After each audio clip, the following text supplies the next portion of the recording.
2021ஆம் ஆண்டு சட்டமன்ற பொதுத் தேர்தலில் அதிமுக, பாஜக உள்ளிட்ட பல கட்சிகள் ஒன்று சேர்ந்து ஓரணியில் திரண்டு தேர்தலை சந்தித்து மண்ணை கவ்வியும் கூட இப்போது பல கட்சிகள் வெளியே நிற்கின்றன.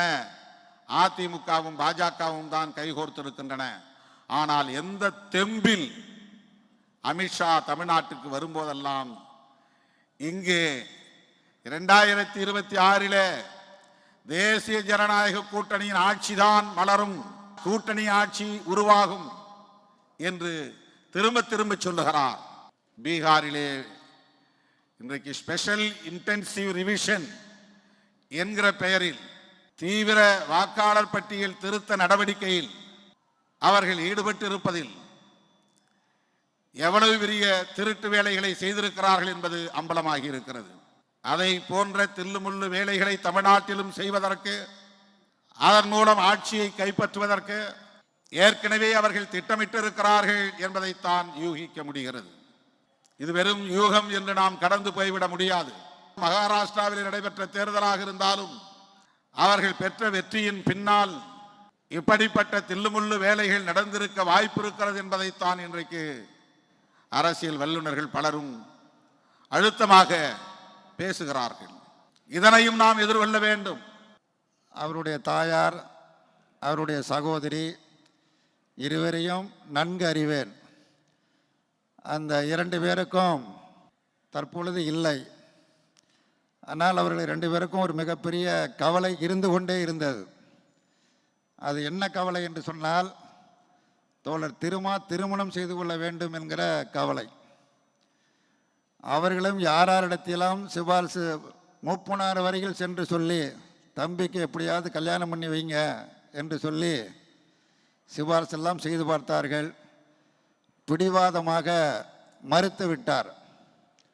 திருமணம் செய்து கொண்டால் தான் ஏற்றிருக்கிற பணி தடைபட்டு விடுமோ என்கிற அந்த கவலையில் திருமணம் செய்து கொள்வதில்லை என்கிற ஒரு பிடிவாதமான குணத்தோடு இருக்கிறார். நான் பல முறை பொது மேடையிலும் பேசிவிட்டேன், நேரடியிலும் பேசிவிட்டேன். பேசி எந்த பயனும் ஏற்படவில்லை.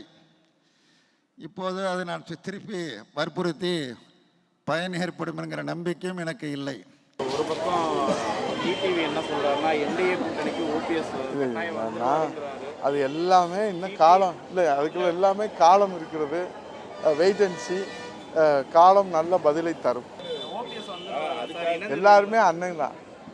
வயதில் மூத்தவர்கள் எல்லோரும் அண்ணன், வயதிலே குறைந்தவர்கள் எல்லோரும் தம்பி, சகோதரர்கள் தான்.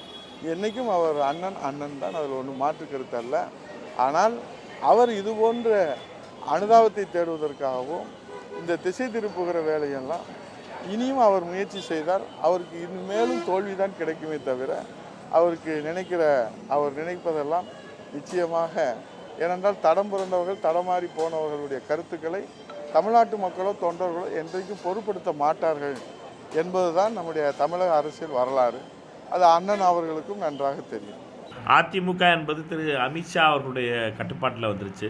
உங்கள் எல்லாருக்கும் தெரியும். அது அண்ணா திமுகவாக இருந்தது, அமித்ஷா அதிமுகவாகிவிட்டது. அதனால் அமித்ஷா அதிமுகவிலிருந்து ஒருவராக தேர்ந்து அவர்களுடைய தாய் கழகத்துக்கு செல்கிறார்கள்.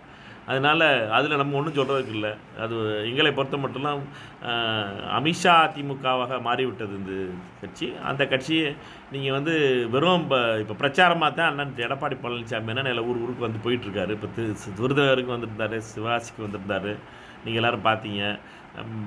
அண்ணன் மாப்பா பாண்டியராஜனை காணோம். அதெல்லாம் பார்க்கும்போதெல்லாம் நம்மளுக்கு ரொம்ப வித்தியாசமாக இருந்துச்சு. ஏன்னாட்டோன்னா, இது யார் இருக்கா இன்றைக்கி, யார் நாளைக்கு இல்லாமல் இருக்க போகிறா அப்படிங்கிறது பெரிய கவலையாக இருக்குது. ஆனால் அண்ணன் பழனிசாமி அண்ணனை பொறுத்த வரைக்கும் வண்டியை எடுத்துகிட்டு சுற்றிக்கிட்டு இருக்கார் எல்லா இடத்துலையும். அமித்ஷா தலைமையிலே அமித்ஷா அதிமுக சிறப்பாக செயல்படுதுன்னு நினச்சிக்கிட்டு இருக்கார் அவர். இன்னும் அவர் பனையூர்லேயே இருந்துக்கிட்டு அரசியல் பண்ணுவது தான் விமர்சனத்துக்குரியதாக இருக்குது. அவர் களத்துக்கு வரணும். எல்லாரும் களத்தில் இறங்கி பணியாற்றி கொண்டு இருக்காங்க. எங்கேயோ மாநாட்டிலையும் செயற்குழுவும் பேசுனதுனால கடைசி நேரத்தில் அந்த இமேஜை வச்சு ஜெயிச்சிடலான்றது மக்கள் அதெல்லாம் ஏற்றுக்கொள்ள மாட்டாங்க. எல்லாரும் எம்ஜிஆர் ஆகவும் எல்லாருமே ஆகின்ற இந்த காலத்தில் ஒரு எம்ஜிஆர் தான் தமிழ்நாட்டில். ஒரு எம்ஜிஆர் தவிர வேறு யாரும் இது பண்ண முடியாது. புரட்சி தலைவர் அம்மா. களத்துக்கு வந்து கூட்டம் நிறையா வந்துடும், தள்ளிடுவாங்க, உங்களுக்கு இடைஞ்சல் எல்லா ப்ராப்ளம் வரும் அந்த மாதிரி சொல்கிறாங்க. ஏங்க அது ஏன் திரும்ப திரும்ப வரும்போது வரலாம்ல, எத்தனையோ காலங்கள் இன்னும் எவ்வளவோ இருக்கு. அவர் வந்து மக்களை சந்திக்கணும்ல, அவருடைய இதெல்லாம் சொல்லணும்ல எல்லா இடங்களுக்கும். கடைசி நேரத்தில் எங்களுக்கு இன்னும் அது இல்லையே. உடனுக்குடன் செய்திகளை தெரிந்து கொள்ள சன் நியூஸ் பெல் ஐகானை கிளிக் பண்ணுங்க.